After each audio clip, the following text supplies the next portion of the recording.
12 वर्षीय कथावाचक के श्रीमद् भागवत कथा सप्ताह 24 से महालक्ष्मी मंदिर परिसर में बहेगी श्रद्धा की धारा। 24 को निकाली जाएगी विशाल कलश यात्रा। आगरा हरिबोल सेवा समिति की ओर से श्रीमद् भागवत सप्ताह का आयोजन 24 फरवरी से 2 मार्च तक किया जाएगा। इसमें 12 वर्षीय कथावाचक खुशी किशोरी वृंदावन द्वारा कथा श्रवण कराई जाएगी। समिति के अध्यक्ष ममता सिंघल ने महालक्ष्मी मंदिर बुधवार को पत्रकारों को यह बताया कि कथा महालक्ष्मी मंदिर परिसर में होगी, जिसकी तैयारी पूरी चुकी है। कलश यात्रा 24 फरवरी शक्ति सुशील मंदिर बल्कि चौराहा से शुरू होगी, जो विभिन्न मार्गों से होती हुई महालक्ष्मी मंदिर परिसर वन मंडल पहुंचेगी, जहां पहले दिन श्रीमद् भागवत सप्ताह का महत्व बताया जाएगा। समिति के अध्यक्ष भोलानाथ अग्रवाल ने बताया कि कथा के मुख्य यजमान मोनू अग्रवाल, रेखा अग्रवाल होंगे। इनके अलावा नियमित जजमान भी होंगे। कथा की पूर्णावधि 2 मार्च को होगी। कथा का समय प्रतिदिन 2 बजे से लेकर शाम 5 बजे रहेगा। मुख्य संरक्षक मुरारीलाल प्रसाद अग्रवाल ने बताया कि व्यासपीठ आचार्य किशोरी किशोर ने कम उम्र में ही काफ़ी लोकप्रियता कर ली है। देश के विभिन्न नगरों में उनके शिष्य जगह जगह उनकी कथाएं बड़ी ही श्रद्धा के साथ सुनी जा रही हैं। दीप प्रज्वलन में बाल व्यास, खुशी किशोरी भगवताचार्य, पिता डॉक्टर लोकेश शर्मा, माताजी श्यामू मोली शर्मा, राम प्रकाश अग्रवाल, राम ज्वेलर्स, मुरारीलाल प्रसाद अग्रवाल, एकता बिल्डर्स, आदर्श नंदन गुप्त, अमित वाला पार्षद, डोली अग्रवाल, अशोक गुप्ता, उमेश सिंगल मौजूद है। प्रेस वार्ता में महेश जौहरी, विनय वर्मा, विक्की गर्ग, मनमोहन अग्रवाल, हरीश पंजवानी, नरेंद्र अग्रवाल, राम गोपाल, मीना गर्ग, निशा गर्ग, पूजा गर्ग, राधा अग्रवाल, आशु गोयल, अनु अग्रवाल, शिल्पी गोयल, नीतू अग्रवाल, सीमा अग्रवाल, जलप्रा गर्ग, प्रीति अग्रवाल, पूजा अग्रवाल आदि सभी पदाधिकारी मौजूद रहे। राधे श्याम, मेरा नाम खुशी किशोरी है और कक्षा 8 में पढ़ रही हूँ। And I am a spiritual orator, a teenage who is a spiritual orator, and I am having a passion of spreading spirituality in youngsters, and that's 24 तारीख से यहाँ भागवत होने जा रही है। अब तक आप कितनी भागवत कर चुके हैं, कहाँ हुई? कम से कम मैंने 6 भागवत कर ली। पहली भागवत मैंने अपने ग्राम ईसेपुर से प्रारंभ करी थी। उसके बाद मैंने आगरा में पुष्पांजलि आशियाना, उसके बाद कुल्हरिया गांव जो एतमादपुर के साइड पड़ता है, दैन इटावा, और अभी अलीगढ़ यशवंत नगर पर मैंने भागवत कर चुकी हूँ। नेक्स्ट भागवत 24 तारीख से स्टार्ट हो जाएगी। कब से आप भागवत कर रहे हैं? Since 2020 I have started my spiritual journey. 2020 से ही मैंने भागवत का कथन करना प्रारंभ करा था, जब मैं कक्षा 6 में थी। और स्पिरिचुअलिटी मैंने 1 साल मुझे लगा उसको लर्न करने में, और फिर उसके बाद मैंने कहना स्टार्ट किया कि उस टाइम कोरोना चल रहा था, तो कोरोना में ना तो मैं बाहर जा सकती हूँ, ना ही कोई अंदर आ सकता है। सो मेरे पास बुक्स और social media, that was the biggest supporter of my spiritual journey. उनसे ही मैं सीखी हूँ, किताबों से, और उन्हों से ही मैंने अध्ययन करा। इंस्पिरेशन, जब कोरोना चल रहा था तब मैंने देखा कि हर कोई जो पूजा नहीं करता था वो भी भगवान के प्रति जागरूक होने लगा। क्यों? क्योंकि उस समय का जो समय था उसमें व्यक्ति को भगवान याद आ रहे थे कि हमने ये गलत करा है, भगवान याद आ रहे हैं। तो उस समय मुझे लगा कि मुझे भी इसमें कुछ देखना चाहिए, और मेरे बचपन से ही घर में माहौल ऐसा रहा है। तो इंस्पिरेशन मेरे घर में और सोसाइटी को देखते हुए, यंगस्टर्स को देखते हुए मैंने इंस्पिरेशन। पुराण कोई छोटी मोटी बात नहीं है। जैसे कि जब आप कथा श्रवण करेंगे तो उसमें बताया जाएगा कि 18 पुराण हैं, ब्रह्म पुराण, पद्म पुराण, विष्णु पुराण। PhD लोग करते हैं, एक संस्कारों के ऊपर होता है, बचपन से बच्चे को जिस माहौल में ढालेंगे।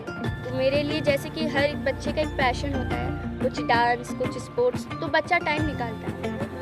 तो मेरा पैशन ये है, तो मैं इसके लिए भी अपनी स्टडीज़ के साथ।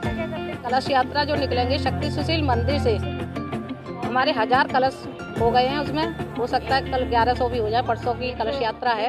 कल कलश सज्जा का कार्यक्रम है शक्ति सुशील मंदिर में, तो वहाँ सभी बहनें आएंगी, कलश सजाएंगी, और वो कलश सजा करके फिर दूसरे दिन 24 तारीख को कलश यात्रा वहाँ से प्रारंभ होगी। जगह जगह पर वहाँ स्वागत है। और शक्ति सुशील मंदिर से होकर के ये क्या नाम, कैलाश नगर, आपके कैलाश नगर, फिर उसके बाद में सरस्वती नगर, और उसके बाद में फिर ये शोभा मैंटल, सब जगह होते हुए यहाँ से लक्ष्मी प्रांगण तक पहुँचे। तो हमारा तो यही ध्येय है कि ये जो भागवत है, ये 12 साल की जो बच्ची कर रही है, तो इससे जो आने वाली पीढ़ी है वो प्रेरणा। स्पेशल हरिबोल सेवा समिति ने इनको इसलिए व्यास बनाए हैं कि इनकी पहले भी 6 कथाएं हो चुकी हैं, और उनको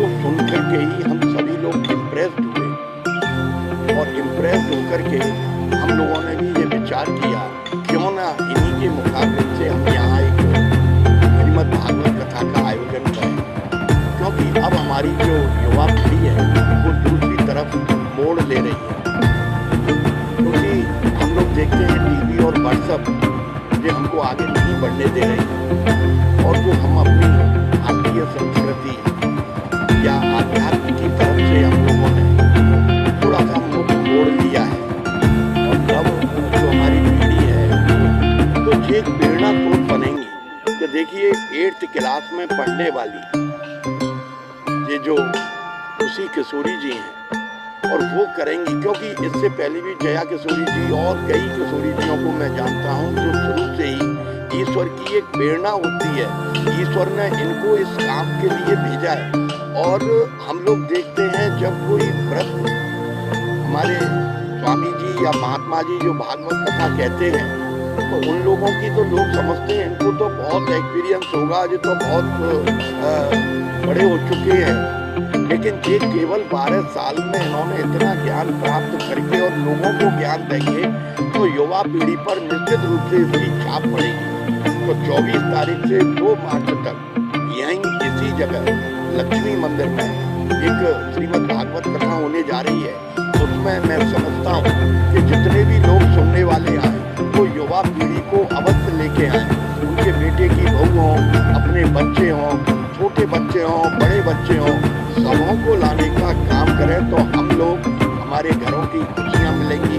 हम हर तरीके से जो यहाँ से लेकर के जाएंगे हम अपने यहाँ अपनाएंगे और यहाँ से इससे प्रेरणा मिलेगी कि देखिए एक ऐसी बालिका कितने मधुर स्वर में अमृत वर्षा कर रही है और हम सब लोग उसका पान करेंगे।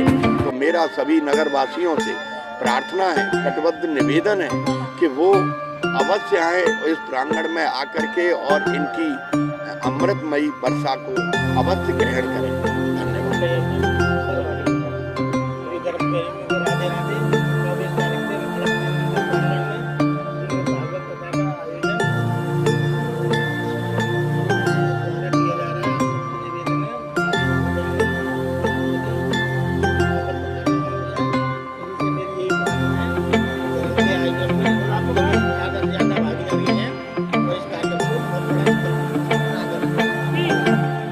ये एक ऐसी कथा होने जा रही है, यहाँ पर कथा कहने बल्कि उस क्षेत्र के अंदर बहुत बड़े बड़े विद्वान आए, बहुत बड़े बड़े व्यासी आए जो कि उनके संग में बहुत अच्छे बड़े बड़े लोग लगे हुए थे।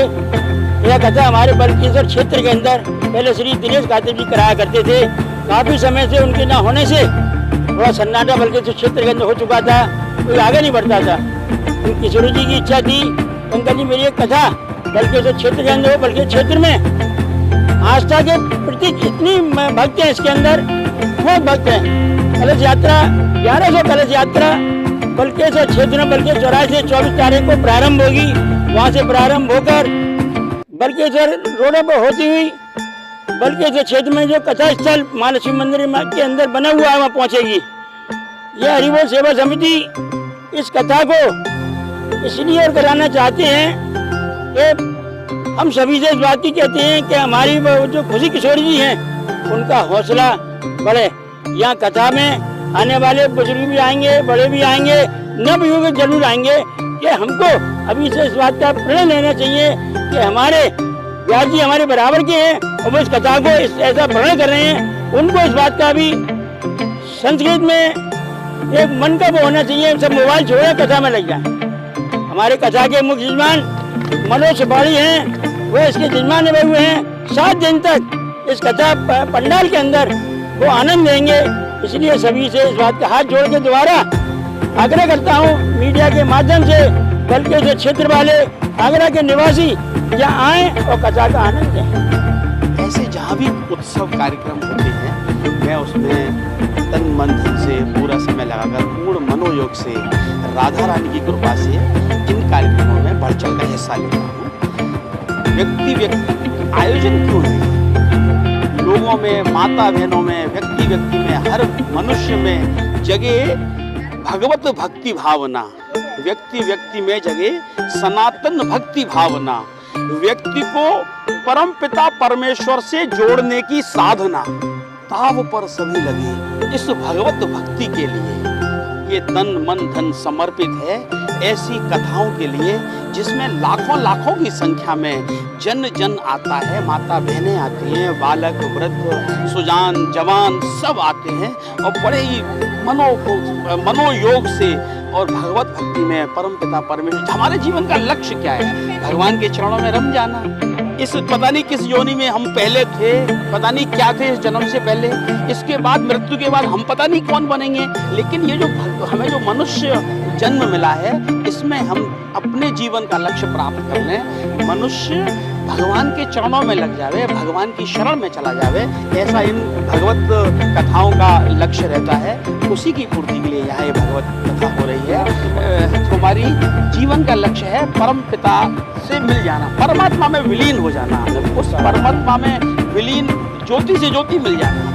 उस लक्ष्य की प्राप्ति के लिए ऐसी खुशी किशोरी जी के द्वारा यहाँ भगवत कथा आयोजित की जा रही है और हमारे बच्चों में, नवयुवकों में ये भाव जागृत हो कि जो पाश्चात्य संस्कृति पूरे देश पर हावी हो रही है, उसको हम रोक सकें और जो भारत की संस्कृति है, भारतीय परंपराएं हैं, उनको हम साकार कर सकें। यह ही इन भगवत कथाओं का लक्ष्य है। हम प्रयास कर रहे हैं, आप सबका सहयोग रहेगा, प्रचार होगा और लोगों तक ये बातें पहुंचेंगी तो और अच्छा ये कार्यक्रम होगा। यही भावना है इस कार्यक्रम।